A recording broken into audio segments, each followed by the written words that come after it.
Speaker.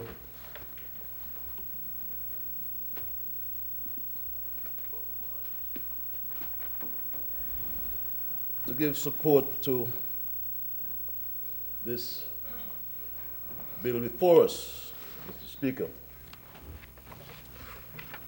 The Appropriation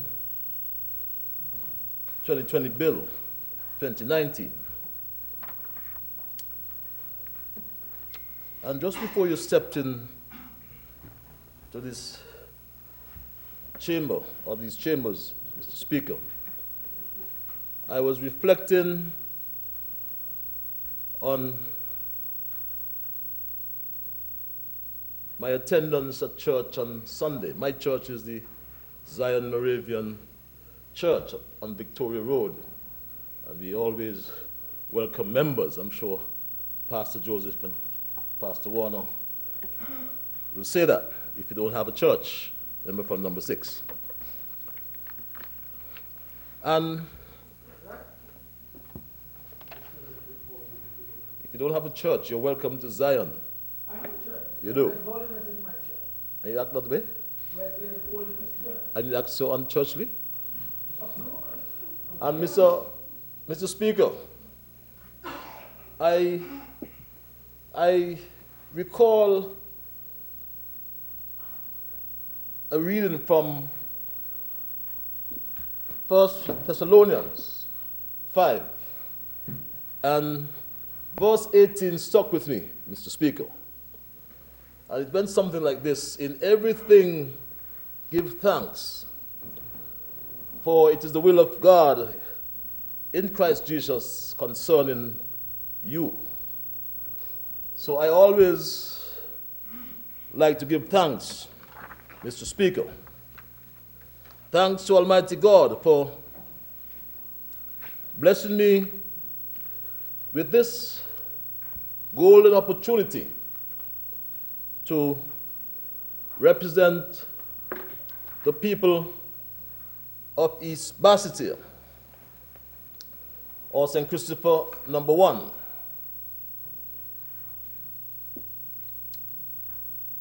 Mr. Speaker, over the last couple of days, we've heard a song and dance, and at times people ask if we are discussing the budget. And you know, Mr. Speaker, government budgets are very important. I submit they are even more important than those for private businesses, Mr. Speaker. Because government budgets, Mr. Speaker, are expressions of public policy and carries the authority of law, Mr. Speaker, and prevents public officials from spending outside their budgetary authority. That's why we come here, Mr. Speaker. We come here to ask the Parliament for the authority to spend people's money, Mr. Speaker. And Mr. Speaker, all governments are governed mainly by their budgets, not by the marketplace. And I'm sure many outside, when they would have heard the presentations, in particular coming from the other side on the opposition benches, pondered as to whether we were in a marketplace. Revenues, Mr. Speaker, and expenditure, without attempting to insult your knowledge and intelligence, Mr. Speaker, are controlled through this process, the budgetary process. And as I said, government budgets, Mr. Speaker, are very important because they are the culmination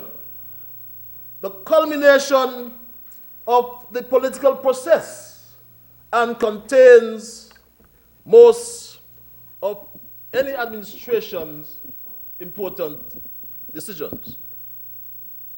And it bears repeating, it has or they have to be approved by the Parliament, which in essence gives the authority, as I said, to spend the people's money collected through taxes and fees for services rendered through government departments. And Mr. Speaker, the member from number 7, St. Christopher 7, and Minister of Finance and Prime Minister, in his capacity, presented what is called his budget address, which lasted some 2.5 hours, 2 hours and 30 minutes. In his address, the Prime Minister and Minister of Finance and member from St. Christopher 7 highlighted the many successes of this Team Unity administration and the many positive plans that lie ahead in our second term of office. Because everybody is saying one good term deserves another. And no one in their right thinking mind can say that this Team Unity administration has not delivered. We have transformed this country in every area, Mr. Speaker, every area. And Mr. Speaker, as it is customary, someone rather from the opposition benches gets the opportunity, but not customary, Mr. Speaker, because it's stipulated in standing orders, gets the opportunity to respond to the budget, Mr. Speaker, or to the budget address, Mr. Speaker. It is expected, or it was expected, that the leader of Her Majesty's Loyal Opposition and member from number 6, the Right Honorable Denzil, or Dr. Denzil Llewellyn Douglas, would respond. And he did so, Mr. Speaker. And one expected, and one received, Mr. Speaker, a campaign of lies from the leader of the opposition. With respect, Mr. Speaker, point of order, challenge to my integrity. I don't think that this is allowed in Parliament. You can't say that you pursued a campaign of lies in my contribution to the budget, after all. I mean, he can refute what I say, but to describe it as a campaign of lies, I think that is unparliamentary as well. Yes, One expected, Mr. Speaker. I remember for St. Christopher 1, refrain from speaking in that way. Mr. Speaker, member. one expected that the leader of Her Majesty's Opposition and member from number 6 would, in his response, invent allegations. And that's why I referred to him the other day as an alligator, because he concocts allegations.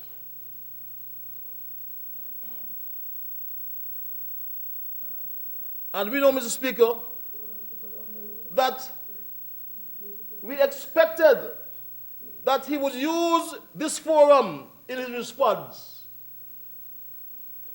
to malign other members. We expected that he will use the opportunity in his response to continue his insidious attempts at the personal destruction of other members in this House, Mr. Speaker.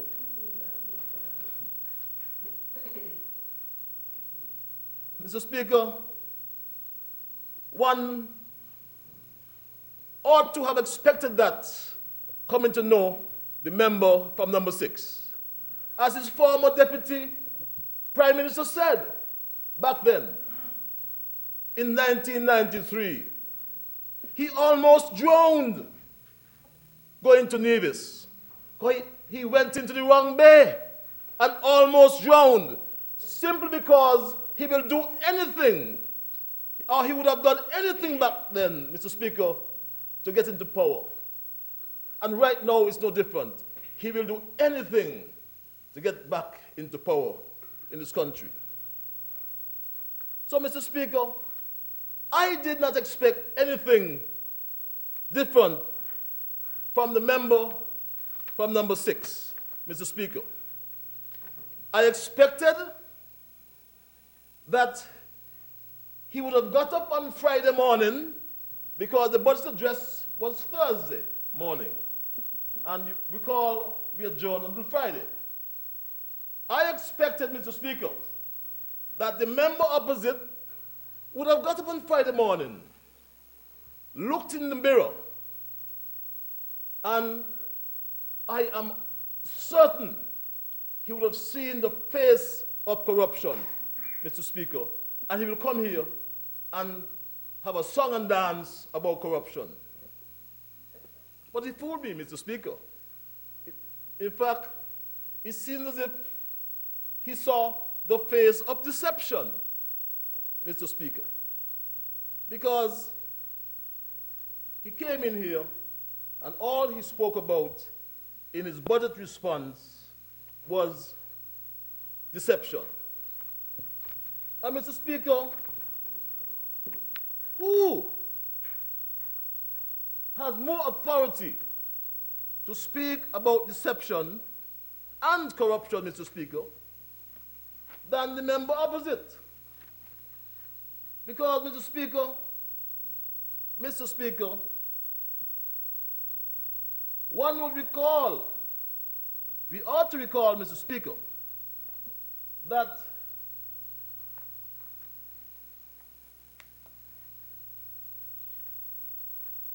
a Caribbean news journal referred to the member opposite, or the party he led, as the face of corruption. One to recall that, Mr. Speaker. Mr. Speaker, and one can look at the pattern. The pattern.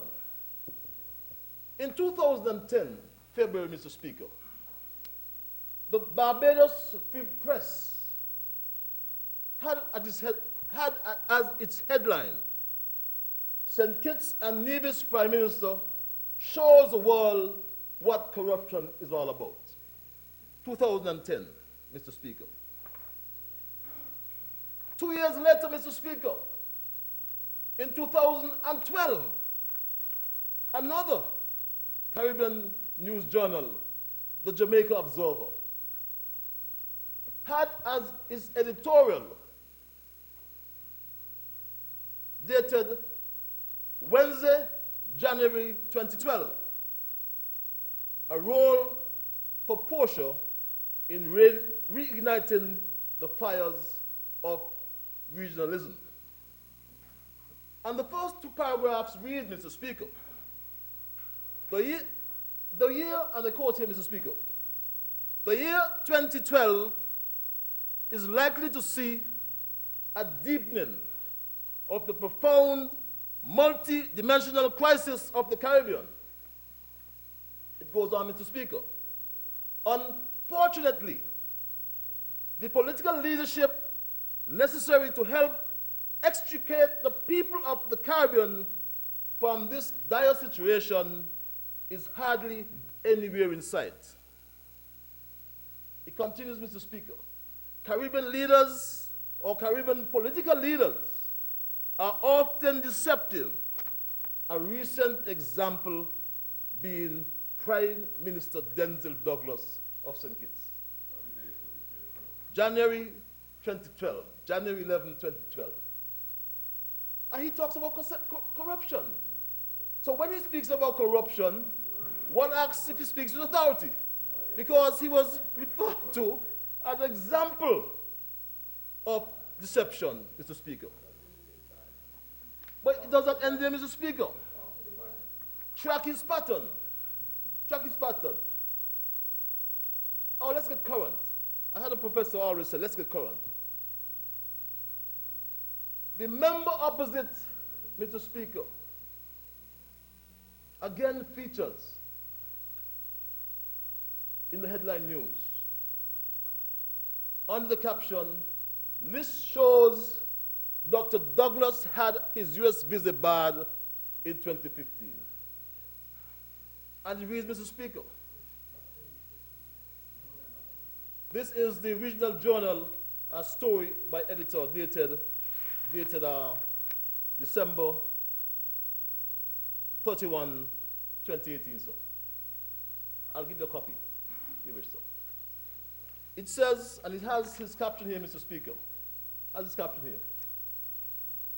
Former Prime Minister of St. Kitts Nevis and current leader of the opposition, the Right Honorable Dr. Denzel Douglas, heads the list of notable people who have been barred or excluded from the United States of America by the Bureau of Immigration and Customs Enforcement, ICE, of the United States Department of Homeland Security, DHS, which handles deportation in the United States, often in conjunction with the advice from the U.S. Department of State. According to the DHS, it continues, former Prime Minister of the Federation of St. Kitts and Nevis, Denzel Douglas, had his visa to enter the United States revoked in January 2015. And that is what, what's the order? Is your book, you have a visa? Again, I indicate I have never been informed by any documentation that I have had a visa. Do you have a visa? I am not to answer you any You don't have a question. visa? I am trying to remain as calm as possible, You have no and visa. I am saying that he cannot make those statements because somebody in an article in a newspaper, I am sure, which has no credibility, would say that. Mr. Speaker, Show me the document from the US that says Mr. Speaker, that I have been number, debarred. number 9. And I ask you, Mr. Speaker, to please insist that we do this thing properly. Mr. Speaker, He cannot be number 9. reading from any ragtag. He cannot do that. Honourable Member, The member from number 9, Mr. Speaker. Honourable Member for St. Christopher 1, could you please furnish the chair with a copy of that document? Yes, we can have the voice. Mr. Speaker. Mr. Speaker, the member from number 9 who claimed he was undertaking janitorial services, was it? Janitorial services, Mr. Speaker. Referred to the illicit actors. Oh, because I would like to know what official document. I've requested. Yes, I'll provide. I need to report it again. Yeah, I will. I've requested the document. Yes. I expect the member to Yes, I will, sir. provide to me I will, Mr. Speaker. subsequently. And Mr. Speaker, going back to the hypocrisy being peddled from the other side, Mr. Speaker. Would you believe, Mr. Speaker, Would you believe, Mr. Speaker? In December last year, Mr. Speaker, this article written by L.K. Hewlett, which headlines, Labour Party institutes Code of Ethical Conduct. You remember this, right? Do you remember that? You want to raise the point of order? Of which media house or which? May I ask? It's the Observer News, Mr. Speaker. Is it? Yes, the Observer. Observer newspaper? WinFM, sorry. WinFM, okay. WinFM. This is WinFM, sir. And it says, the opposition, WinFM, sir. St. Kitts and Nevis win, FM. Beg your pardon. The opposition St. Kitts and Nevis Labour Party has instituted a code of ethical conduct for its candidates and executives. Party leader, Dr. Denzel Douglas, and his colleagues signed the documents on Wednesday. Are you objecting to that? Okay, fine, yes, sir. His chairman and his candidate, Dr. Terence Drew, said, and I quote, Mr. Speaker, by signing the code of conduct, the leadership of the party agrees to honor the provisions in accordance with the code and conduct, beg your pardon, and conduct themselves accordingly with immediate effect. That is December last year, Mr. Speaker. It goes on, Mr. Speaker. Dr. Douglas explained the significance of the signing. And here's what he apparently said, Mr. Speaker. This occasion is symbolic in three ways. Firstly, it is an acknowledgement that as the eldest and strongest political party in the Federation of St. Kitts and Nevis, it is important to us to lead by example. Wow.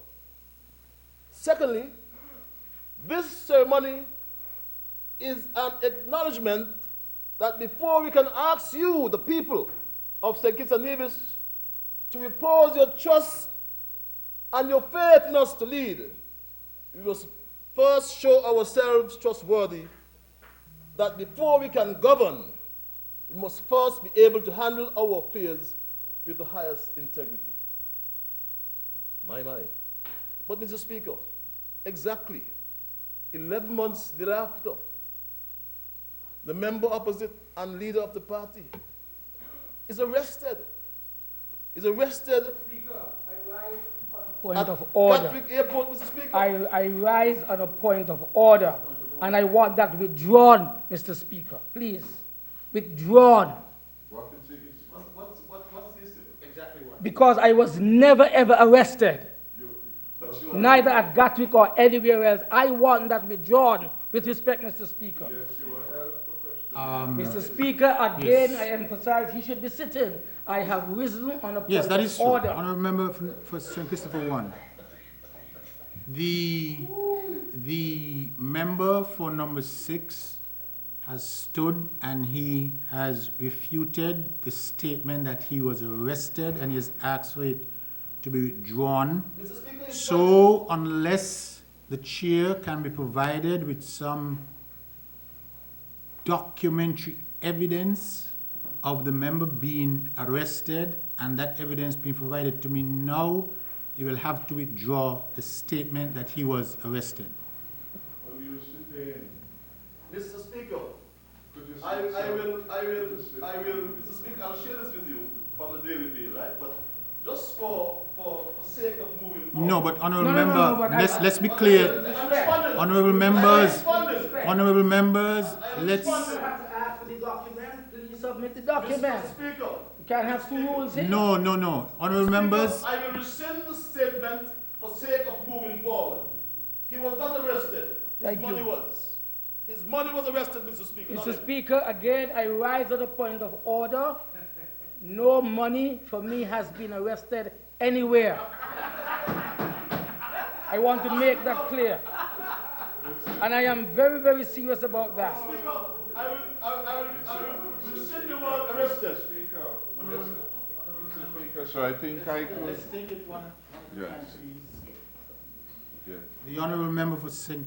Christopher 6 has asked for a particular statement to be withdrawn. I believe the member you were with or have withdrawn it? Yes, I did. Yes. But he goes on to make another statement. That settles that? Right. Okay, Speaker, so let's He continue. was taken into custody by the border. Mr. Speaker, again, National- I rise on a point of order. I was never taken into custody anywhere. Mr. And I Speaker, mean was that. I'm very serious about He that. was detained, Mr. Speaker. I was never detained, Mr. Oh my Speaker. gosh. Right, and to me, thank you, honourable member. To me, it's a very simple matter. Come on, man. Why are you Yes. doing this? My position is going to be very simple. Yeah. Unless I am provided with some documentary evidence, some legal documentation that speaks to the arrest or the detainment of the member, I cannot allow the use of that particular description. Mr. Speaker, if I may add to clarity on the matter, in my capacity as a Minister of National Security, I have been advised and do very believe that the member for number 6 was held for question for hours at Gatwick Mr. Speaker, and point of order. undisclosed Again, sums, I rise but they were read on a into the point of record. order. They were A read point into the of record. order. I rise on a me point of finish. order because that is an untruth. And I am very, very serious about that, Mr. Speaker. I don't know what this has to do with providing financial support for the services of our people in this country. I don't know what this is all about. Member for number This is 9 an attempt to told you. smear me, and again, I No, will it's resist not. it. It is true. You can't tell me that. It is true. Look, gentlemen, honourable members, It is true. and Your it- word is no authority. honourable members, Bring the record. honourable members, order. You just trying to be slick. It appears to me, I have no court case. You can't be making these statements, Mr. Speaker. honourable With honourable respect. members, it appears to me that this issue is coming down to a matter of semantics and the use of particular words. From where I sit, I say this. Yesterday during his presentation, the Honourable Minister of Foreign Affairs stood and provided some details in this Honourable House. I inquired of the Honourable Minister of Foreign Affairs if the information he has provided to this House, if he received it in his capacity as Minister of Foreign Affairs, and he said to me, the government of the country would have received it, and he would have been made privy to it, or been apprised of it, via that means. Thus, as the presiding officer, and having heard that placed in the records of this House from the Minister of Foreign Affairs, I have to take that as part of the record of the proceedings of this House. And so, could I continue, please? Could I continue, please? And so, going forward, I would not be happy if certain words are used which I did not hear placed on the record by the Minister of Foreign Affairs.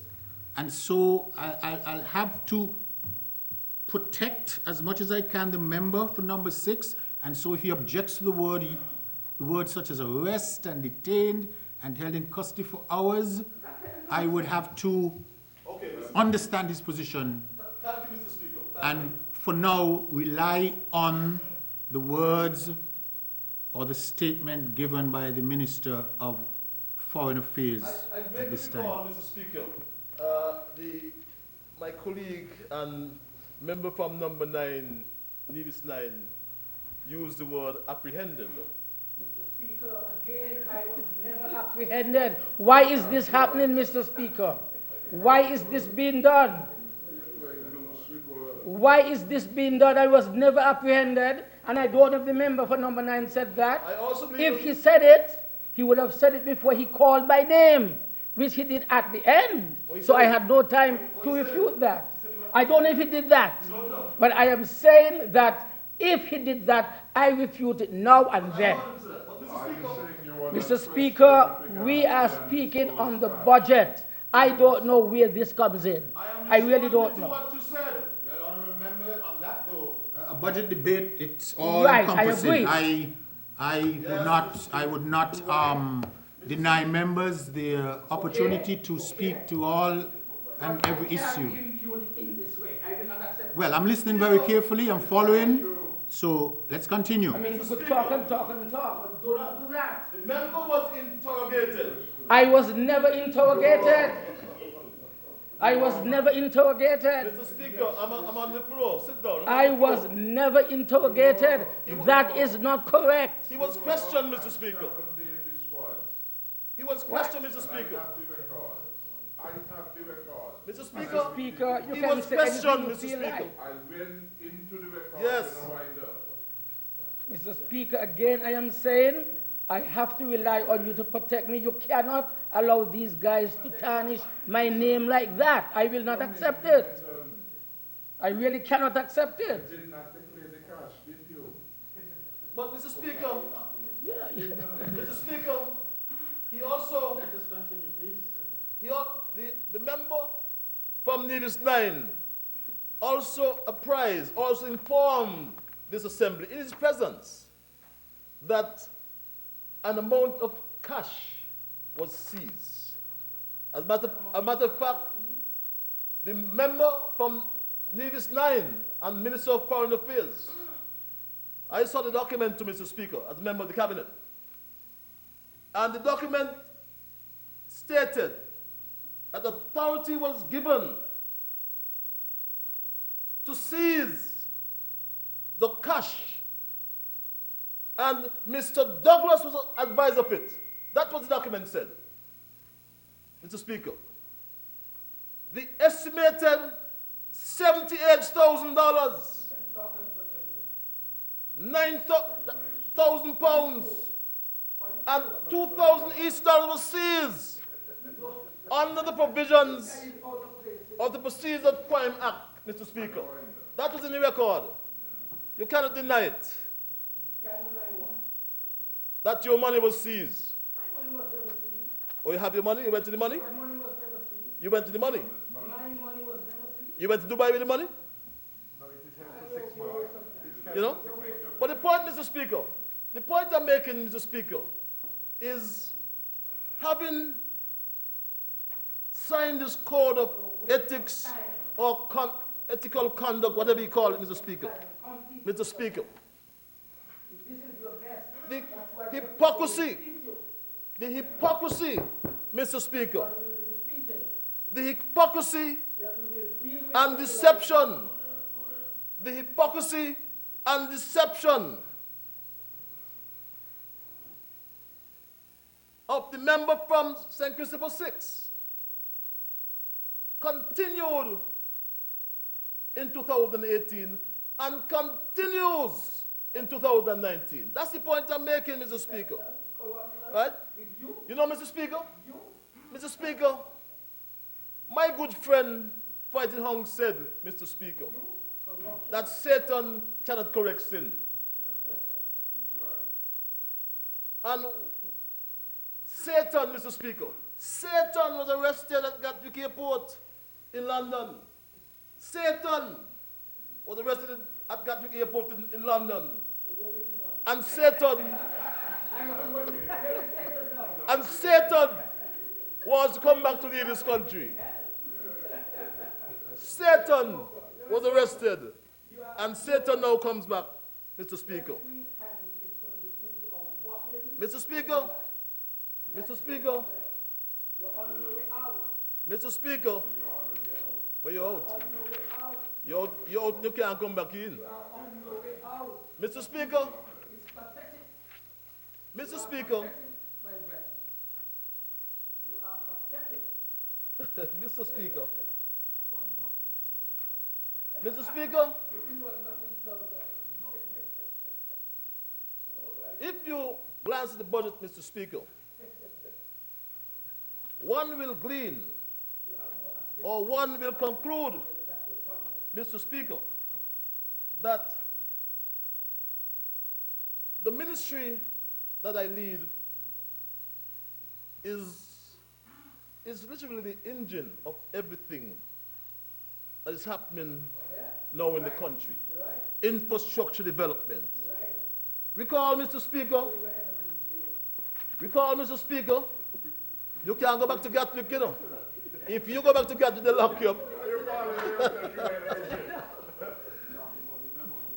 If you go back to London, they're going to lock you up. They're going to lock you up. We don't go back to London. Mr. Speaker, and this engine, You are arrested. Mr. Speaker, You are arrested. the ministry is the engine, and the engine is well oiled, Mr. Speaker, full of gas, and it will continue. Mr. Speaker, Mr. Speaker, does he want me to yield, do you want me to yield my time to you? No. Then keep quiet. Then keep quiet.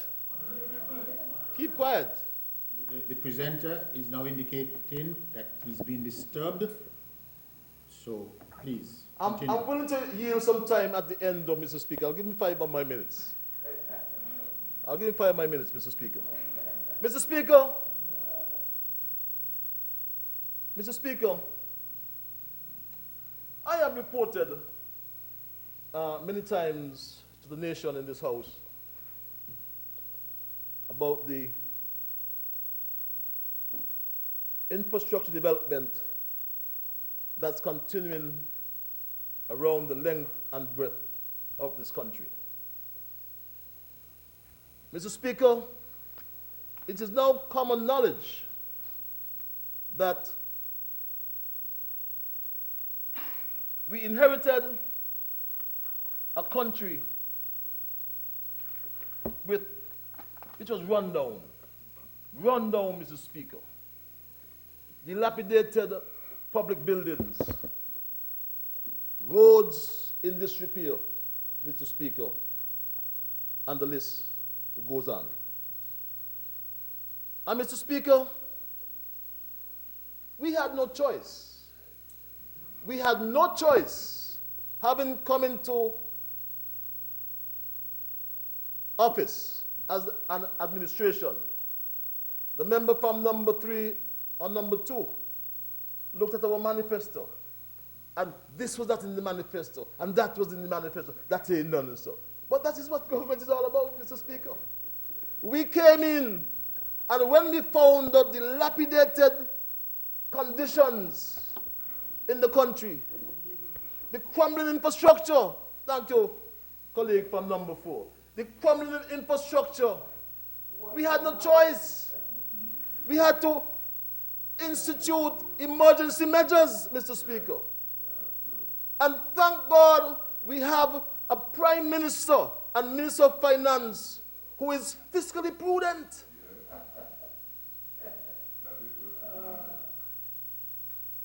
And gave us budget surplus, budget surplus, budget surplus, budget surplus, and will give us budget surplus again.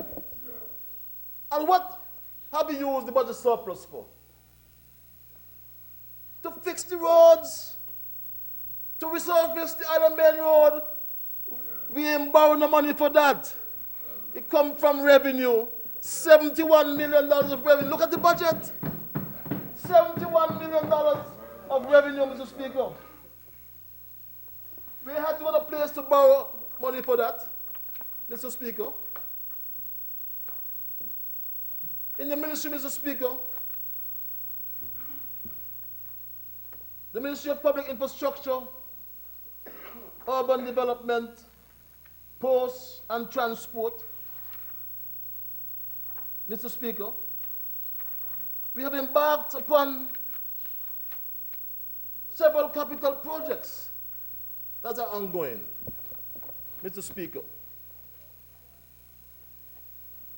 Mr. Speaker, purchase of equipment for the Public Works Department, $800,000. Where the money coming from? Revenue, Mr. Speaker. Road improvement project, Mr. Speaker. $67 million. And that needs some explanation, Mr. Speaker. Because when we came into office, there were projects, there were about 70 projects all around the country. Land distributed, land allocated, and no infrastructure, Mr. Speaker. Not one piece of infrastructure. As a matter of fact, a young man met me 2 nights ago. He's from Newton Ground. And I forgot the name of the project up there, housing area, supposed to be Newton Ground something. What's it, number 6? The area in Newton Ground. That you distributed some land. Name one. Name one. Race course, right. Newton Race Course Development, Mr. Speaker. The young man said to me, Mr. Speaker, he can't get to his land because there's no road, there's no water, there's no electricity, and the grass high, taller than the short man. And he came to me. He came to me, Mr. Speaker. He said, for 8 years he got this land, and he can't build. And I told that young man that we have embarked upon a program to construct roads in all these areas, Mr. Speaker. But there are areas of priority because the 25 areas designated and recommended by the Public Works Department were costing us $69 million, Mr. Speaker. And for this year, we are embarking upon roads, for next year, beg your pardon, and taking $10.5 million from revenue. So member from number 4, you will get your road up in half a tree. Thank you very much. Member from number 5, he gone. My colleague will get the road up in Car Part and up around the ground, Mr. Speaker. He got the road already. He'll get his road, oh yes, he'll get his road, Mr. Speaker, in Crab Hill Heights. He got Car Part, number 5, up around the ground and Pound Yard. And come next fiscal year, number 5, he gave me his list of priority. Crab Hill Heights, Farms Meadows, Romney's Ground, and Roland Hill. But you heard the member from number 4 say you will cost $5 million of both child, eh? So you got to spread it well. Number 8, what are you looking at me for? Because you don't want peace. I was coming to that. The member from number 8. And people in Keys, you will get your road, a little stretch of road going down towards the city, the seaside. Yes, Ruben and those people, right? same case. They will get the roads. You have it right enough. They will get the roads. Yes, okay. I all around as the Minister of Public Infrastructure, man. Go all around. The whole place. And we now constructing roads in number 7. Extension. Where they are, Minister? Prime Minister? Parkview Housing and Burial. You remember you took away the road when I was a Pierce? That's how long they want to fix Burial Road. It took almost 14 years to get Burial Road fixed. That's how vindictive you were, because the member from number 7 was smarter than you. And Mr. Speaker, as I make my presentation, roads are going up, down Garby's, and McTinley Heights. That's what we're doing for even outside of government.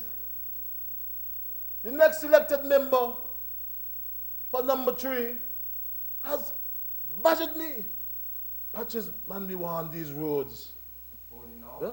Man, we want these roads. Before election? But you ain't do nothing. What? You ain't do a thing. What you do? Even before, Well, hush your mouth. You ain't do a thing. Hush your mouth. I put more work. You ain't do a thing. People will ever get to vote. You ain't do a thing. Ever. Ever. Go and finish your song. So he never come and ask you what to No, take a number 3? no, he playing proud, you see? Playing proud. Proud, proud. Represent the people, Yeah. he must ask. No. Come and ask. Mr. Speaker, I asked many times. construction of the East Bus Terminal, Phase 2, will continue. Will continue next year. Phase 2 involves the construction of shops, a restaurant, and other amenities for those who are using the East Bus Terminal, Mr. Speaker. That bus terminal has transformed the area and improved the traffic management on the roads, Mr. Speaker. Mr. Speaker, the member from number 4 spoke to Old Road Bay. And I was appalled to hear the member from number 6 saying it's only dot. People ain't going to derive no benefits from Old Road Bay. I said, how callous that could be. How callous, heartless, to make such an irresponsible statement. Old Road, oh, you came from Rum Barrel, so you remember. You came from Rum Barrel Friday, so you remember. You know, Mr. Speaker. Imagine that. Old Road Bay, Mr. Speaker, which was disconnected from the Island Main Road network. And that was the second time it happened. It happened not the third time, beg your pardon, Mr. Speaker. But I was a PS in public works, public infrastructure before. And it was disconnected.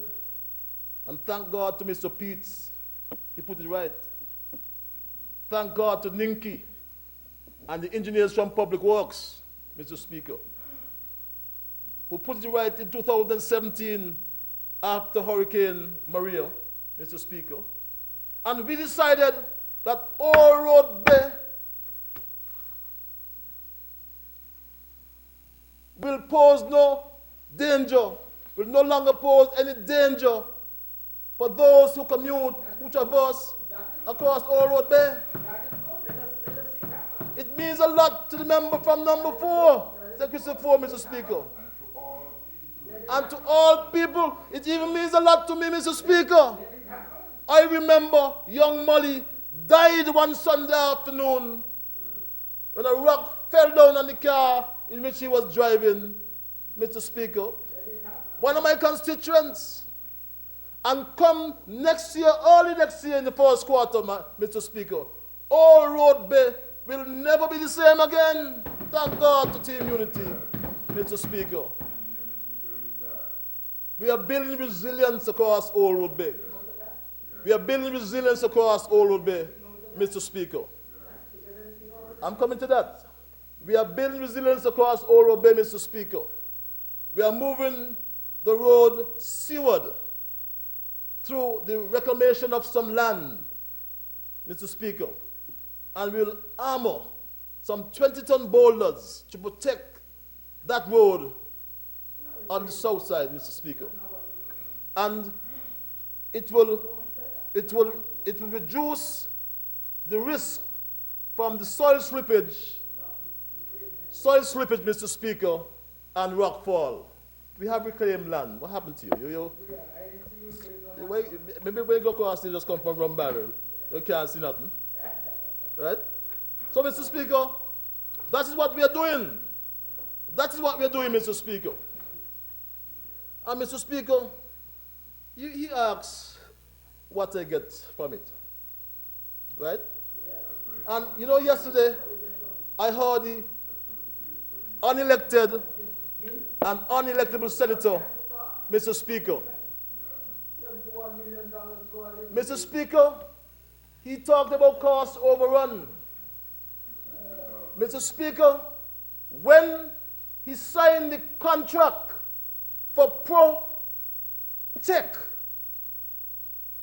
for $80 million, the F.T. Williams Highway was completed at a sum of $38.6 million under you, Mr. Speaker. And a matter of fact, a man died during the construction of the bridge. Until this day, you have not even gone to see the family, much less to compensate the family. And the report, just because there's some Guyanese, all Guyanese should rebuke you when you come to the gate, Mr. Speaker. Mr. Speaker. Mr. Speaker. Mr. Speaker. Mr. Speaker, the member from number 2 has just came back. And when I was absent, Mr. Speaker, I'll come to Jeffrey, man. Jeffrey? Yeah. No, he doesn't worth mention. He doesn't worth mention. Mr. Speaker, the member from number 2 spoke to some OECS project, Mr. Speaker. And Mr. Speaker, I've always heard my grandmother say that self-praise needs no recommendation. And I believe her. I believe her because I also believe in the good book, in the Psalms, don't recall which one, which speaks to exaltation. And it says, he that exalteth himself shall be abased, and the humble shall be exalted. So I find it somewhat, I'm a bit apprehensive to even say this, Mr. Speaker. But the last time I applied for a job in this country, it was in 2015. I went to the people of East Basseterre, and I applied to the people of East Basseterre. Or first of all, I implored them to fire the man who did nothing, Aston Martin, for 20 years, and hire me. And the people listened to me.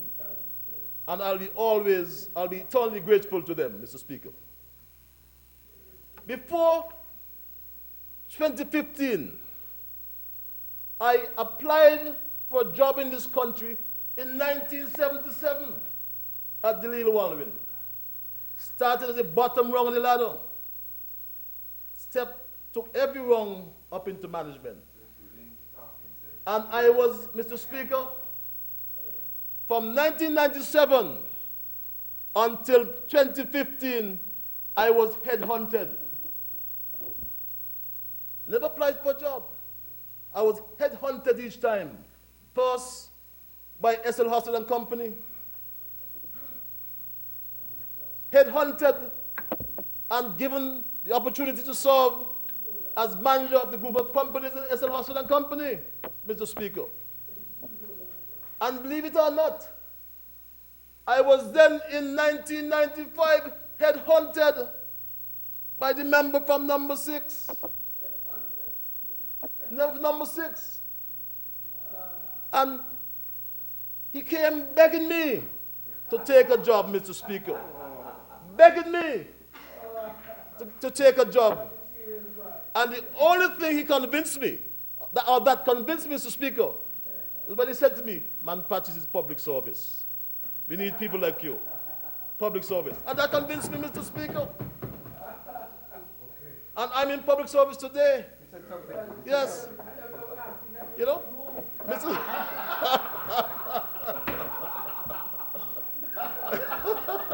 Mr. Speaker. Mr.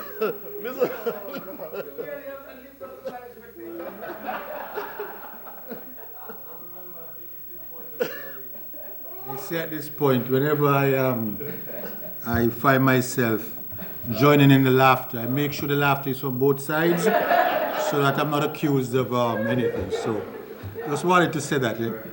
Continue. The last time he came to beg me was in 2007. I remember it very well. I was jogging down on the Frigate Bay Road. I used to jog every single day in the hot sun. And this black Jeep pulled up next to me because I left the Ministry of Agriculture and Lands and so on. And if he be honest, he will confess, Mr. Speaker. He said he wanted to see me. I didn't want to see, but I went. And he took out my personal file, Mr. Speaker. He took out my personal file, and it read from Mrs. Whittaker. May she rest in peace, Mr. Speaker. Mr. Liburd should have returned from leave on May the 28th. I have not seen or heard from Mr. Liburd. Please advise. He showed me the file. And Mr. Speaker, I said, I can't work with TJ. He said, but I can't be out there doing nothing.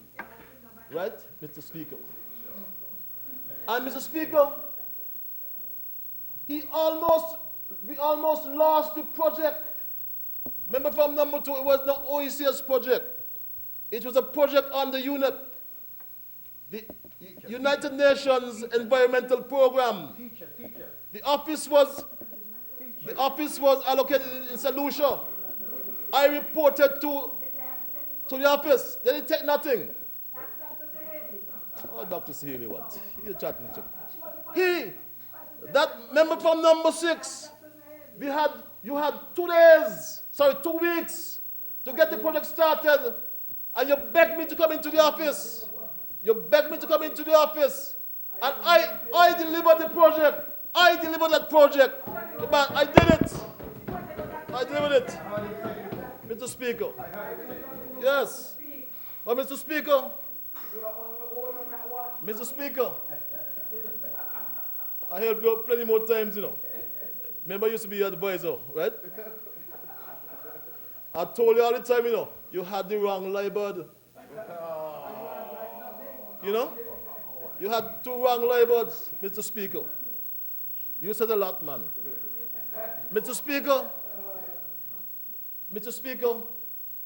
so if you glance at the budget, Mr. Speaker, in the area of Public Works Department, as I said, we are rehabilitating the Old Road Bay project, Old Road Bay situation. And we have spent, or are going to spend, Mr. Speaker, $71 million when the Island Main Road project is completed. $71 million. And we ain't borrowing the money, I said, coming from revenue, no loan, Mr. Speaker. And out of that $71 million, Mr. Speaker, some $25 million would stay in the local economy because we have employed local contractors, some 24 of them, Mr. Speaker. So the money will cascade down into the local economy, impact the grassroots economy. Impact the grassroots economy, Mr. Speaker. Mr. Speaker, that is what we are doing as an administration, Mr. Speaker. And not only employment of local contractors, they in turn have employed local people. They have employed local truckers. Truckers even from Nevis came down to St. Kitts to get employed get hired. People start to buy trucks because you see how much big truck on the road? You have any? Any of yours? You own any? You own any? You own the trucks. We come into that, man. We come into that. Mr. Speaker. Mr. Speaker. He spoke, Mr. Speaker, and I heard the member or the unelected and unelectable senator speak to the unelected and unelectable senator opposite, Mr. Speaker, spoke to people getting salary, 20,000. Nothing so far from the truth, Mr. Speaker. Again, inventing allegations. And it reminded me, Mr. Speaker, at Scasper, I searched the records. And Scasper, under its chairman, or former chairman, Lincoln Contender Maynard, the father of the member from number 3, hired a man called Samuel Jumian for $35,000 a month. $35,000 a month, Mr. Speaker. Yes, way back then, in early 2000s. And what was suspect, Mr. Speaker? Because his wife took his daughter to Washington and lived in an apartment owned by Mr. Jumian. I wonder, what was that? You knew about that? Quid pro quo. Oh, quid pro quo. Wow. Quid pro quo. Remember the number. His sister lived in the apartment for Samuel Jumian, who was hired here in St. Kitts for $35,000 a month. His sister, the member from number 3. Quid pro quo. And when I asked his father, when I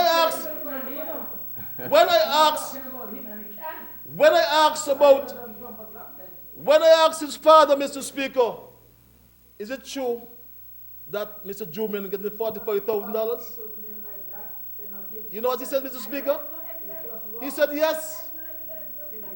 He said by the stroke of a pen, he earned the port $1 million. For what? He said get some money for throughput, some fees for the bulk installation at the airport, for the aviation fuel. What nonsense? Huh? They were expanding the airport parking, Mr. Speaker. I had to demolish the then installation there. And in replacing it, the negotiations started. And they agreed on an increased fee. He said Jumian got $1 million on the stroke of a pen. Imagine that for Scasper. So when he's talking about payment in Scasper, let him talk about Samuel Jumian. You were there. You knew about that yourself, Mr. Member. But you were the minister. I rise on a point of order. I know nothing of what he speaks. Absolutely nothing. So just don't involve me in that, please. I know nothing of what he speaks. He should, in fact, I believe he should draw it back. He should withdraw it. Take it back. Because I don't know of anything that he speaks. Please, that is not true. He is misleading this house and the people of this country listening.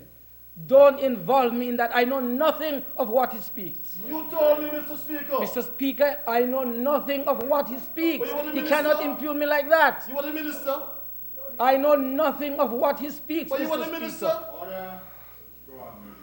Well, Mr. Absolutely Speaker, nothing. moving on, Mr. Speaker. Moving on, Mr. Speaker. No, you just can't just move on. Moving on, Mr. Speaker.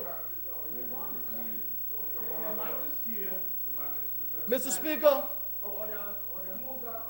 There are matters that pop up that a member may get up and refute. It's noted, and we move on. There's nothing else the chair can do. Yeah, but he's impugning me in the records. And you have denied it. Of course. Which goes into the records. Speaker, Mr. Speaker, I hope you're right, you know. Okay, all right. Mr. Speaker, the member was the minister for SCASPA for all his years. And he had begged me to go into the SCASPA at the time. That's how I knew about that. And Mr. Speaker, since I am on SCASPA, Mr. Speaker, we also inherited, and I heard the member from number 2 with her, was she fraud and Marby? What is that? Fraud, no Marby? Marby, no fraud? There we go. All fraud and no Marby. All fraud and no Marby. Said they left $900 million in the treasury and $200 million someplace. Yeah. But if they left $900 million in the treasury, why the country was running like that? Yeah. Crumbling infrastructure? How many can refute it? I left over $900 million in the treasury. Mr. Speaker. That's a fact. Mr. Speaker, on a point of order, the member for number 6 again is just going along a path which nobody believes him. Less than 2 minutes away from where he purports to live in St. Paul's, the St. Paul's police station went down to the ground in asbestos. You will leave 900 million and have the Charlestown police station closing. We are just And in he's it. living You left right it close to behind. it. What is wrong with You you? didn't even increase the respect for the police officers. Come on, you're making a lot of jokes. You left over $3 billion in debt. Come on. Come on. You're reckless. You're reckless. You're reckless. You're reckless. Order. We're moving into phase 3 of the hospital. Order. That's what they're doing to you in London. Mr. Speaker. You call him a disgrace. I know you're. I know you're. Yes, you're being investigated. Honorable members. I'll read the report. Honorable members. I'll read the report.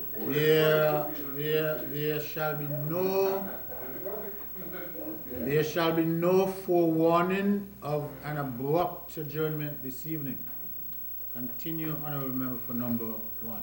Mr. Speaker, I know you're a free man, so you will give me my time, you know.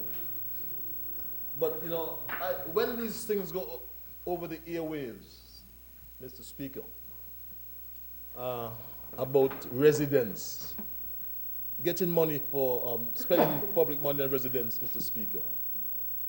You know, I shudder, Mr. Speaker, because, Mr. Speaker,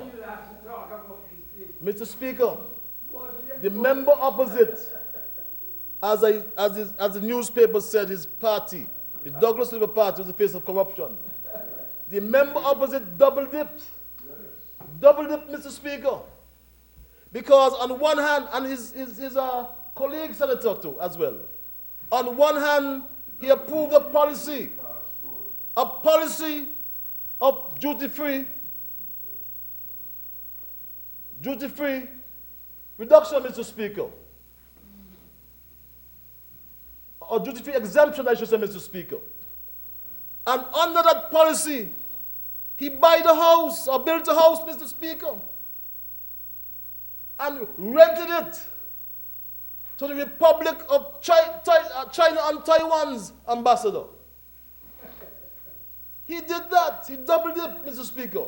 So too, the senator opposite sat in the cabinet, approved the policy for duty-free exemption.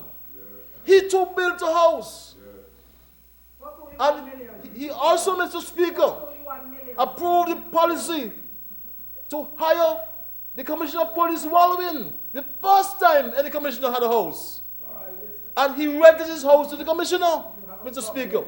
So that is your problem, Mr. Speaker. You have used your public office for private gain. You have used the public office for private gain.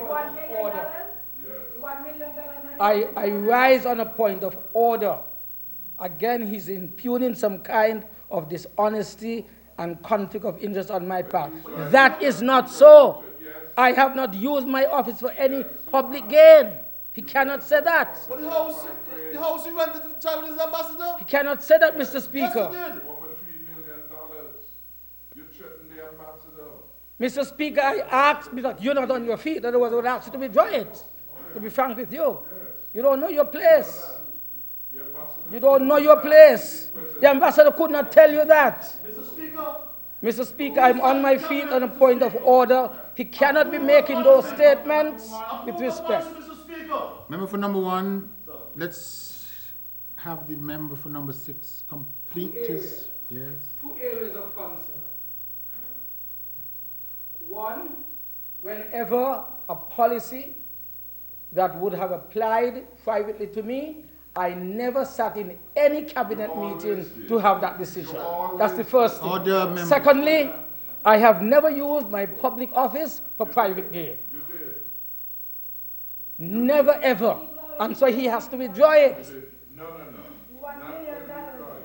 I never signed any document with any Taiwanese to rent my property. Never did. Never ever did, Mr. Speaker. There's nothing of that kind that took place. May I rule? Like I've said many a time, that in our debates, there will be some harsh criticism leveled from one side against the other, or from one member to the other. Some of the criticisms are just harsh. I've heard the member from number 1 outline a scenario. That's, to me, just his opinion, a harsh opinion of you, honorable member for number 6. So he has said something, you don't like the way in which it was said. Again. It's just not true, Mr. Speaker. That is what I'm saying. It is not true. What exactly is not true? Firstly, I have never presided over any cabinet or sat in a cabinet meeting where a matter pertaining to me was discussed and approved by the cabinet. Never ever. I always recuse myself. That is a practice. The second, why don't you shut up and let the speaker speak? We're going to continue to have difficulties if people speak when Exactly. another member is speaking. Mr. Speaker. Please allow the member for number 6 to complete his point of order. Saying that he is again accusing me of using my public office for private gain. That is a very, very serious statement. It is not true, and I would like to have it withdrawn because he has not demonstrated in any way any evidence of that.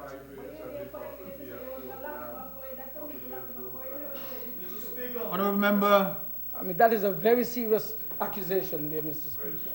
you see the difficulty I'm going to have is that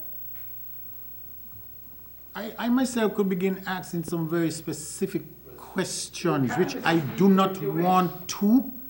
And so on this matter, the member has said something, you are refuting it, the records reflect that, let us move on. Thank you, Mr. Speaker. Mr. Speaker. The member says he recused himself. He didn't say, he didn't disown the house. He didn't disown the house, Mr. Speaker. And his colleague confessed, Mr. Speaker. Mr. Speaker. Mr. Speaker. As I said, Mr. Speaker, he epitomizes the face of corruption in this country and has no authority to accuse anyone of corruption. No authority whatsoever, Mr. Speaker. Mr. Speaker, as I was saying, Mr. Speaker, Mr. Speaker, have we concluded? I rise on a point of order to correct or to have withdrawn something that was said just a moment ago. the persons who have been accused by the, you should be seated.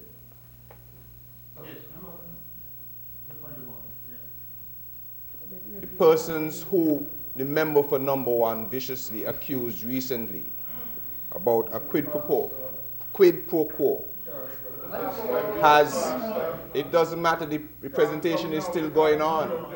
The record not, no, hold on. If you would allow me, and then you can make your determination. No, you said, honorable member, we do things a certain way. You said, Mr. I'm Speaker, sure you just said a few seconds ago. yes. Didn't you say that? Yes, he just said it. What? So allow me, and then you can make your No. determination. What exactly I'm has he going to said a few seconds ago that you're referring to? I said a few moments ago, Mr. Speaker. Okay, moments, yes. Yes, the gentleman is not here to defend himself. He has then, hold on, Mr. Speaker. Mr. Speaker, you have allowed that time and time before. Something has been brought here. Yes. To the best of my knowledge. Yes. To the best of my knowledge, I try to deal with points of order at the very time they're raised and something information and comes referring to to something light. which has just been said. You cannot go back into the presentation 10, 15 minutes ago. Mr. Speaker, may I add on the point of order? May I add on the point of order? Is another point of order? May I add on the point of order? No. You cannot add to the same point of order which has not been allowed. Mr. Speaker, I would like a moment to say what I need to say. Speaker. Honorable member for number 1. Four. Honorable member for... Yes, I just want to seek some clarity from the chair. Before, members have said things in this house, and you have allowed And you're driving the car. clarification, not even in the same day, but in subsequent sittings. This happened 2 minutes ago, Mr. Speaker. I think it is I have ruled on that matter, you know. Mr. Speaker, continuing, it's not right for the speaker to continuing, Mr. Speaker. have something in the same minute. $900 million left in the treasury. 200 million left some other place. But the country run down. And we had to apply emergency measures. We apply emergency measures to fix our roads, repair dilapidated buildings. Mr. Speaker, Mr. Speaker, and Mr. Speaker, not just our roads, you know. The Robert Llewellyn Bradshaw Airport was run down too. Run down too, Mr. Speaker. I don't have the letter from the ECCA. Is ECCA, right? Yes, Mr. Speaker. Yes, echo, Mr. Speaker. And we were forced, Mr. Speaker, to completely resurface the airport's runway, the taxiway, B and C, Mr. Speaker, at the tune of $19.8 million, Mr. Speaker. We had to install, Mr. Speaker, had to install brand new runway lighting, modern lighting, Mr. Speaker. Modern lighting, Mr. Speaker. We got the money from SCASPA because when former members like the chairman whose son is on the other side in number 3, yes, they had money. They showed operational profit. But they showed operational profit at the expense of neglecting the infrastructure in SCASPA. That's what they did. See you, operational profit. You make $17 million. You make this for what? The equipment breakdown. The road was dilapidated. Everything breakdown. Everything breakdown in SCASPA. Right? Nothing was working in SCASPA. Not a thing was working in SCASPA. Not one thing was working in SCASPA. I remember the father of the member from number 3 had this big press conference. Big press conference. They made profit of some $70 million. What profit? They neglected the infrastructure in Casper. So that's what we inherited, Mr. Speaker. We had to resurface the island, the airport runway, Mr. Speaker. We had to install brand new runway lighting. We had to fix all the taxiways, Mr. Speaker. And I show you travel, and I show he travel a lot too. You have to be careful walking on the apron park and going to the plane, or you put a ringing hole, Mr. Speaker. That is what they left. Those things ain't run down overnight. That is what you left. And we, as Casper, is forced to spend those emergency funds to repair the infrastructure, Mr. Speaker. Mr. Speaker. Imagine, Mr. Speaker, the most important connection to the airport runway, taxiway Alpha A, to come from the apron parking where the planes park to get to the runway, was shut down for about 6 or 7 years under your administration. Shut down. And under this administration and this minister, it was agreed to repair it, Mr. Speaker. And we are going to address the apron parking come next year, 2020, Mr. Speaker. Come next year, 2020, Mr. Speaker. Mr. Speaker, as I'm on Casper, I want to address the seaside. That was the east side. Let's look at the seaside, Mr. Speaker. Mr. Speaker, I want to bring to the fore the brand new cruise pier, which they could not build. Labour administration could not build the new cruise pier. And under Team Unity, we built it in under 4 years, Mr. Speaker. Mr. Speaker, as you are aware, the second cruise pier, Mr. Speaker, was financed by a syndicate of lenders. The St. Kitts Nevis Anguilla National Bank, the Social Security Board, the SIDF, and TDC, St. Kitts Nevis Anguilla Trading Development Company. Mr. Speaker, this financing package was in the amount of 48 million US dollars, of which $43 million related to the construction of the new cruise pier. The remaining $5 million, Mr. Speaker, was used to cover upland works and other fees, Mr. Speaker. This facility, administered by the National Bank,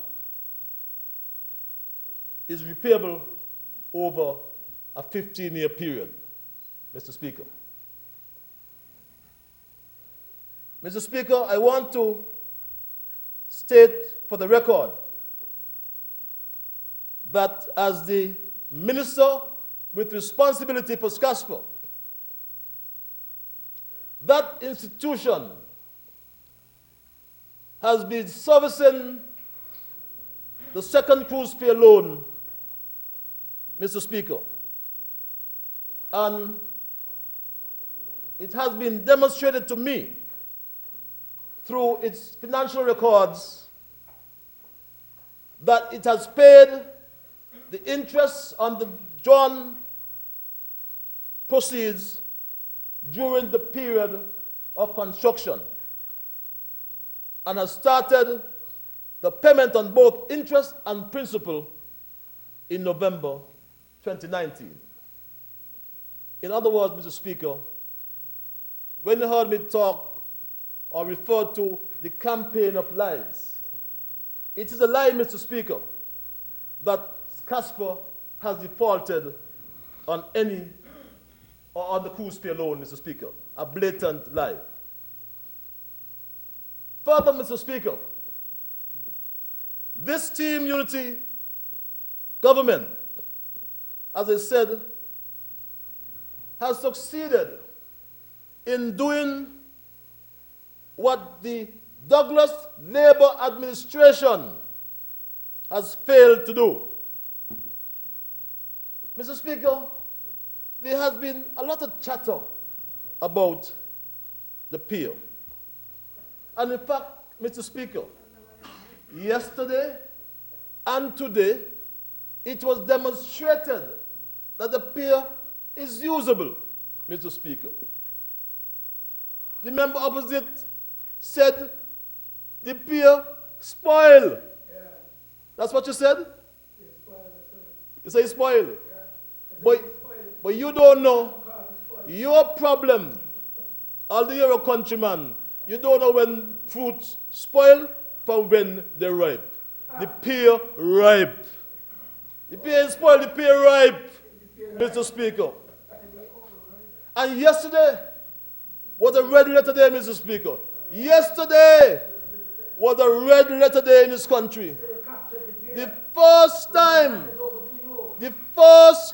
Mr. Speaker, the first time, Mr. Speaker, we have ever had in this country 4 cruise ships, both simultaneously down at Port Zante. First time, Mr. Speaker, that is history in this country.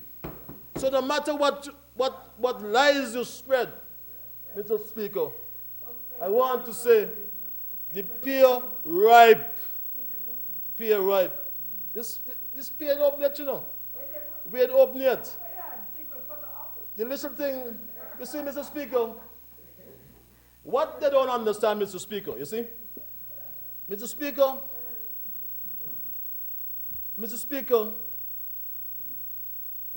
we have been very transparent with the reasons why we have not taken over the peer, Mr. Speaker. Mr. Speaker, the contract is very clear. Very clear, Mr. Speaker. Mr. Speaker, the project for the benefit of those opposite who are peddling the nonsense and rumor mongering. I just stated that the financing covered pier construction and upland development. So in other words, there are 2 components to the project, Mr. Speaker. There are 2 phases. The first phase deals with, and the major phase, the construction of the pier. The second phase, Mr. Speaker, deals with the upland development, which we are addressing as we speak. Mr. Speaker, the pier was operationalized yesterday. Mr. Speaker, the pier was operationalized yesterday. The pier was operationalized yesterday, Mr. Speaker. Mr. Speaker, he has a problem because he put his foot in his mouth. Come here Friday, the pier can't use, this can't use, that, and you know, that's how we're going on. But little did he know, Mr. Speaker, what the plans were. And Mr. Speaker, we exposed him yesterday. We exposed him for his lies. You don't understand a thing about shipping and transport, so don't go there. You don't understand anything at all. As I said to you, you're a Liburd, but when it comes to you, we're not going to argue. Because Mark Twain said, never argue with a fool. You'll have to stoop to their level, and they will beat you with experience. So we're not going to argue. Okay? Mr. Speaker, as I said, Mr. Speaker,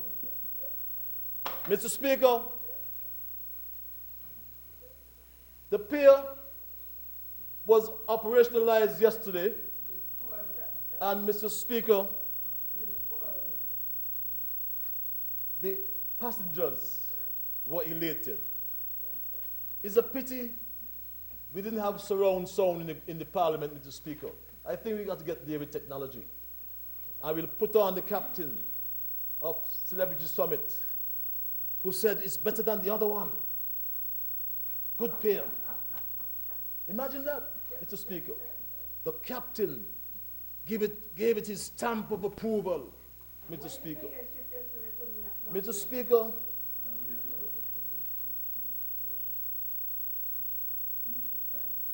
that includes the 20 minutes I lost, sir? At the end? Okay, thank you, sir. May I ask for a moment, sir? The question is that the honourable member requests an additional 30 minutes. Those in favour? Those against? The ayes have it. You want this?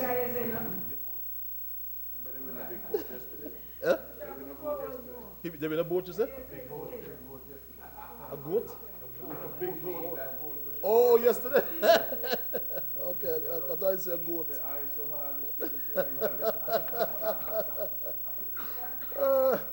Mr. Speaker, we have been very transparent when it comes to the peer. Mr. Speaker.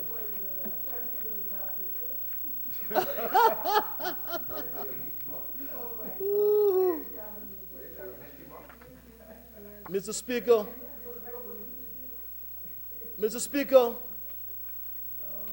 there was a song and dance about the cost of the pill. And Mr. Speaker, the Marcelo was. Mr. Speaker, this is a letter from CH2M Hill, Mr. Speaker. CH2M Hill, dated June 6, 2012, addressed to the then Chief Executive Officer, Mr. Jonathan Bass, Mr. Speaker. And Mr. Speaker, Scasper, sir. Sorry. CEO of Scasper, St. Christopher Area Supports Authority. And it reads, Mr. Speaker, I'll just read the first few sentences. It says, Mr. Speaker, and I quote, "Dear Mr. Bass, as requested, we have reviewed the costs for the proposed new cruise pier. Herein below is our final report." And it says, Mr. Speaker, and I continue, and I quote, it says, "Cost, as can be seen on the attached cost summary, our estimated cost for this project, exclusive of contingencies, so, is approximately $30 million US based on 2014 costs." Mr. Speaker, it goes on. Our estimate is based on the partially completed or complete plans prepared by J. Cashman, Inc., by JMT, dated January 21, 2014, as provided to us by Uric Dorset. And Uric Dorset was someone who was retained for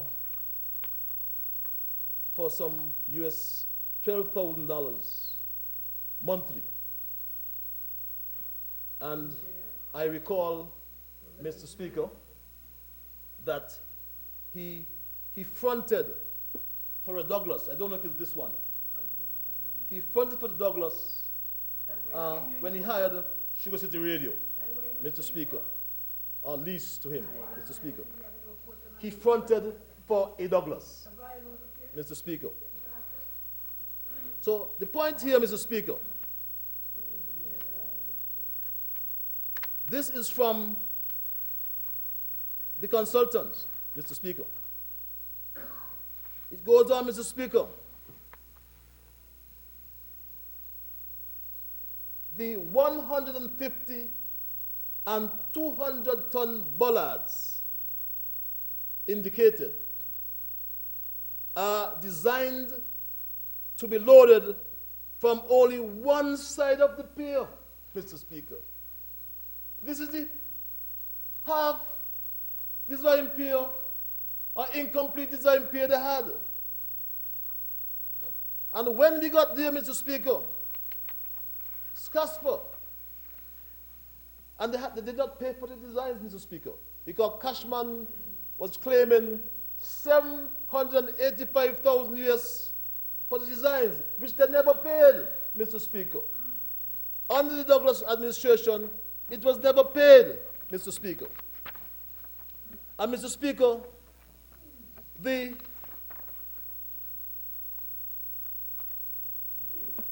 contractor, CCC JVD, entered into a non-disclosure agreement with J. Cashman for 1 year.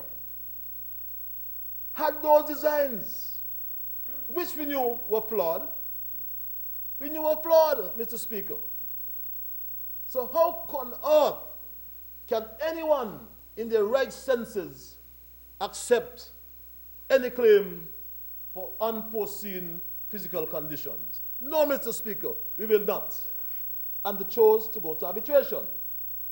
And Mr. Speaker, I won't predict anything. But when that is completed, I know, Mr. Speaker, the country will applaud Scasper and the minister for standing their ground, Mr. Speaker. But, Mr. Speaker, the member opposite, or those opposite, have always badmouthed the peer, Mr. Speaker. Because in a letter dated July 2017, Mr. Speaker, the member opposite wrote to the CCC trying to stop the peer. That's how patriotic he is. So now the pier is complete, Mr. Speaker. He must feel bad because he tried to stop the pier. He tried to stop the construction. And what was bad, Mr. Speaker? Mr. Speaker, you know what is really sad? In this letter dated July 2017, he wrote on behalf of the opposition, and he signed it to them, Mr. Speaker. He signed it, Denzel, or Right Honorable Dr. Denzel Douglas. And he attacked my son. He attacked my son, Mr. Speaker.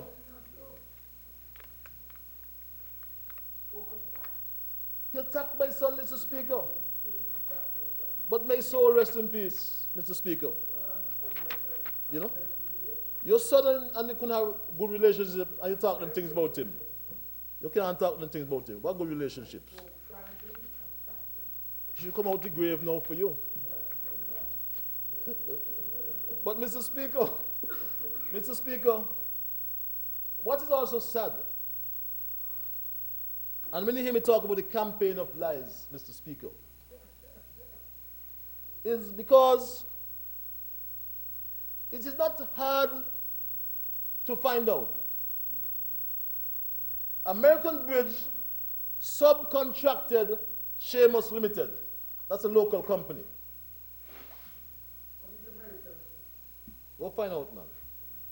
An American Bridge, Mr. Speaker, through Seamus Construction Limited,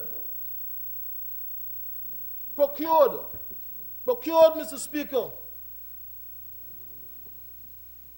9,000 cubic yards of concrete from the St. Kitts masonry products, Mr. Speaker,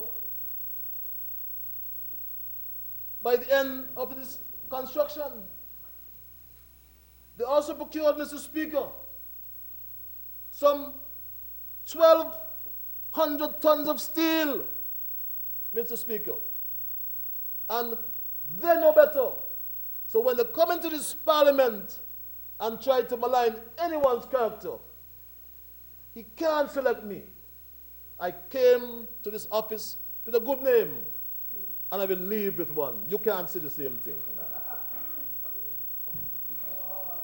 You cannot say the same thing based on what I have read into the record today. The face of corruption, Mr. Speaker. Mr. Speaker, Mr. Speaker,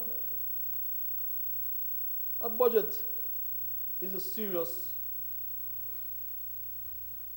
legislative measure. As I said before, and it bears repeating, it is the instrument which authorizes government expenditure for a particular year.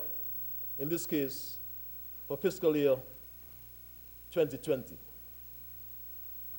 Mr. Speaker, the budget rightly speaks to the money the government intends to spend to provide goods and services, including, Mr. Speaker, this is very important, including protection of all sorts for all citizens, I should say, Mr. Speaker, good and bad alike. Citizens, Mr. Speaker, convicted of crimes, and those accused of crimes. It matters not, Mr. Speaker, who those citizens are. It matters not, Mr. Speaker, whether they are citizens of St. Kitts, Nevis, and at the same time, nationals of, say, the Commonwealth of Dominica living in St. Kitts, Nevis, Mr. Speaker. Having regard to the obligations of the government to look after its citizens, Mr. Speaker, this government, in setting up the estimates for any fiscal year, as in this case, year 2020, the government has to make allowances under its various heads of expenditure, even though, Mr. Speaker, not expressly numbered, for unforeseen expenditure or unforeseen contingencies. Unfortunately, Mr. Speaker, when the estimates for this 2020 budget were being put together, no one envisaged that a citizen of St. Kitts Nevis would in time be hustling through Gatwick International Airport with different currencies valued in excess of £70,000 sterling, Mr. Speaker. No one predicted that.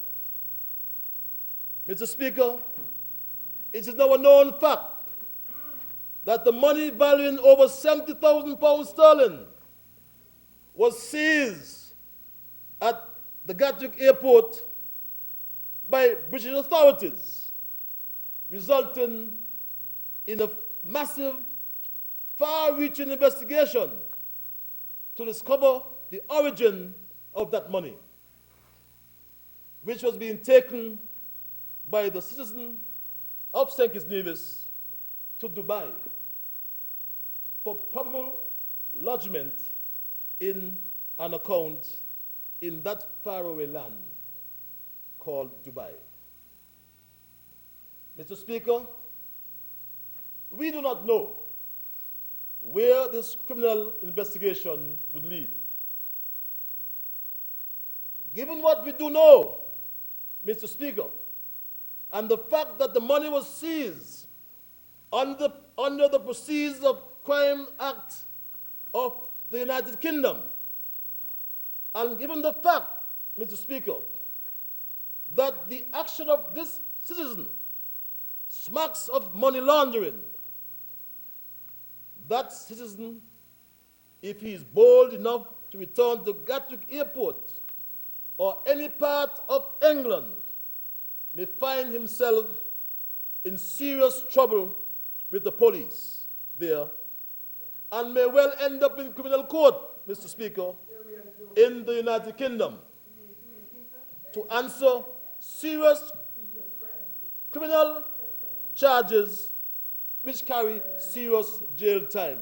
Do not go back to England. Mr. Speaker, that citizen who is a long-time member of this honorable House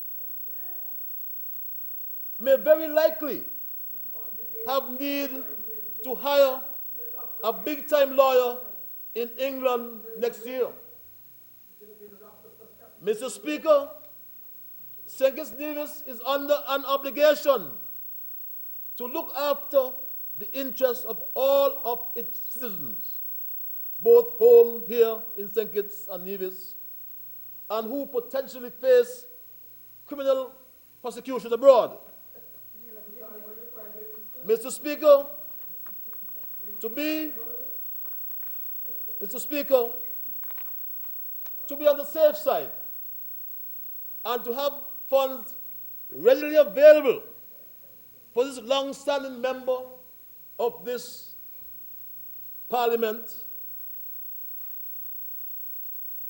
and for the citizens' possible criminal trial in London, England, the honorable leader of the opposition who is present here today, who is closely interwoven with this citizen, may wish to seek an amendment to the estimates which were laid on the table of this honorable House, Mr. Speaker, to cover the possible huge costs of any trial that citizen might face in the criminal court of the United Kingdom. Mr. Speaker, this is a compassionate government. Of course, that citizen might not need any financial assistance from the government. But to put this honorable House and the entire country at ease, the honorable leader of the opposition, on behalf of this citizen, needs to assure, with the Speaker's leave, that we do not, even at this late stage, need to adjust these estimates at the committee stage. Mr. Speaker, I humbly ask this honorable House to give the leader of the opposition, on behalf of this citizen, some additional time to inform the honorable House of the answers to the following questions. Does this citizen who was caught at Gatwick International Airport have enough funds in Dubai, Qatar, or any other country from which he can safely draw down or withdraw to cover any legal expenses, Mr. Speaker, may incur when he has to face the course of law and defend himself in the United Kingdom? Can the leader of the opposition, Mr. Speaker, assure this honorable House that we will not have to adjust the estimates because he knows as a fact that the citizen involved would not be traveling to the United Kingdom ever again?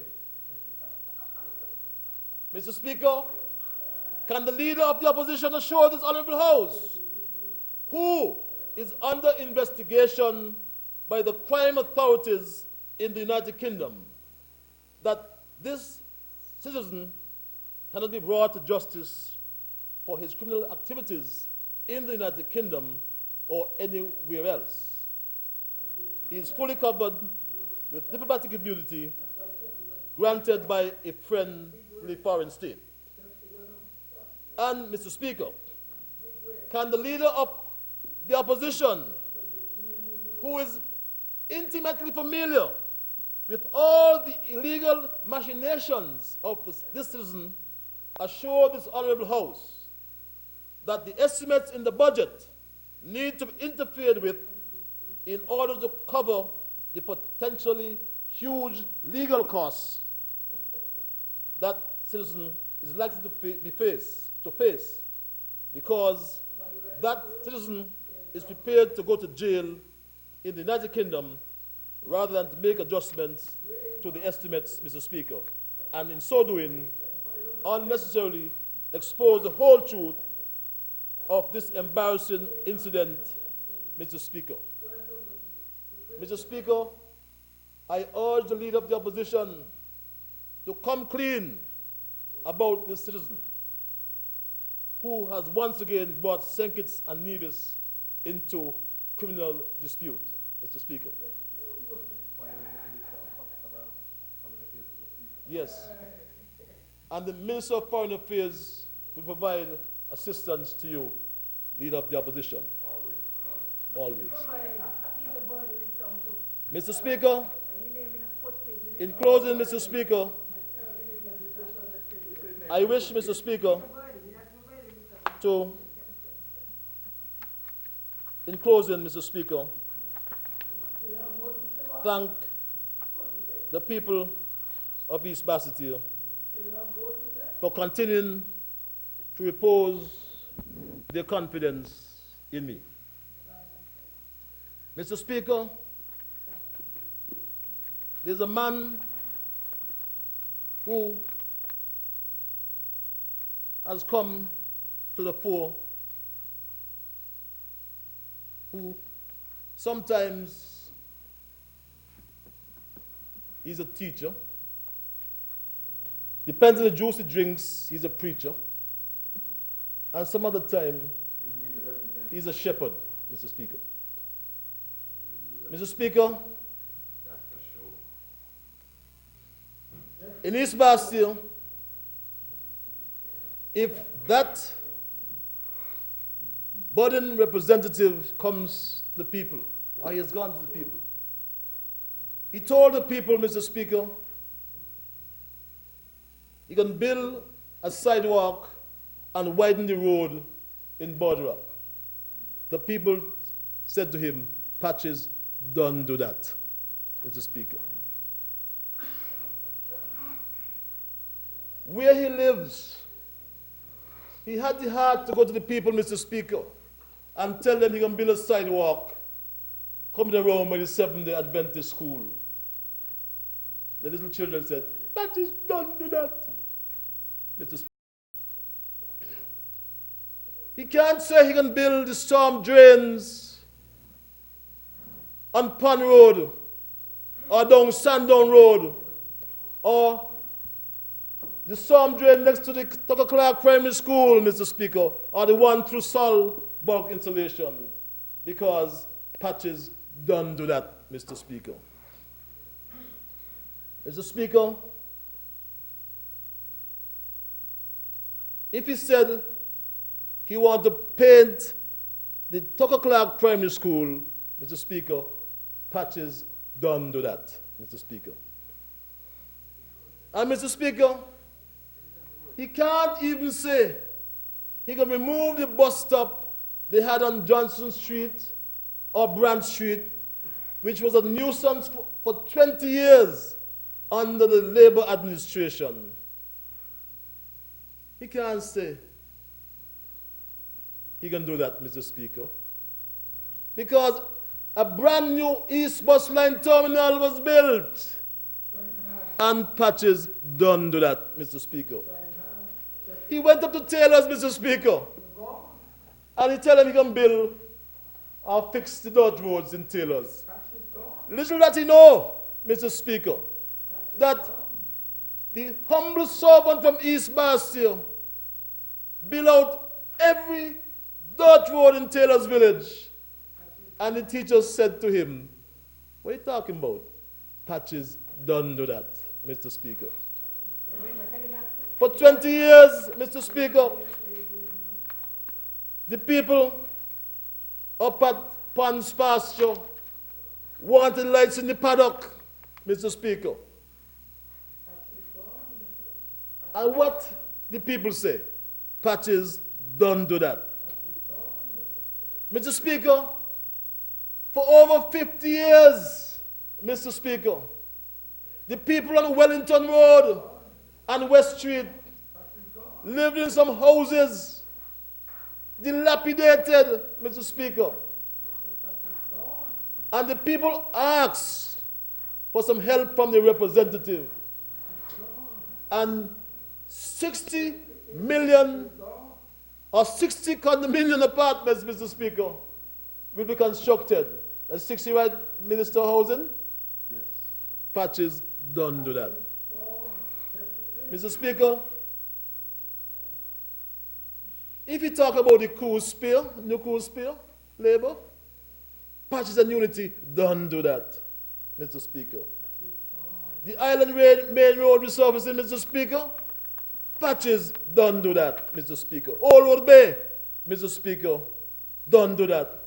And a brand new refurbished terminal, West Bus Terminal, Patches don't do that, Mr. Speaker. Mr. Speaker, don't talk about traffic lights. The member from number 2 said, car going boot up, right? And look at the traffic lights in town. Improve traffic management, improve safety. Patches don't do that, Mr. Speaker. And Mr. Speaker, I challenge the shepherd or the preacher or the teacher to commit that maybe 10 years from now, if I hand over the baton to him, if he will give up half of his salary, because Patches don't do that, Mr. Speaker. Mr. Speaker. So, Mr. Speaker, so I want, in closing, to thank the people of East Bassett here. If you behave yourself until I'm going to ask the Prime Minister to fix the roof, you know. You shouldn't going to tarpaulin in the roof till now. Just behave, right? Okay? Mr. Speaker, I want to thank the people of East Bassett here. I was going to fix your roof, but you misbehave. You're rude. Right? You're rude. You're rude. Rude. Right. But if you had respect for the Prime Minister, let him let go the O and fix the roof and take off the tarpaulin. You know? You know? Mr. Speaker, I am humbled to be on this side of the House, Mr. Speaker. And Mr. Speaker, as I close, I want to commend this bill to safe passage, Mr. Speaker. This very important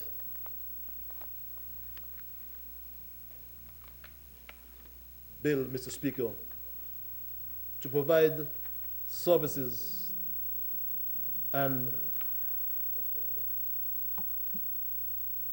a bill to keep building a stronger and safer future for St. Kitts and Nevis. Not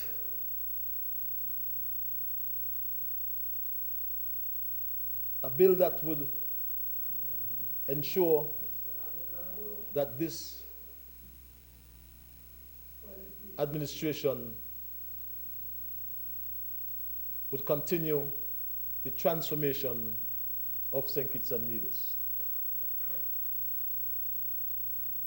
It has never been better for Nevis, Mr. Speaker. Nevis is now getting its fair share.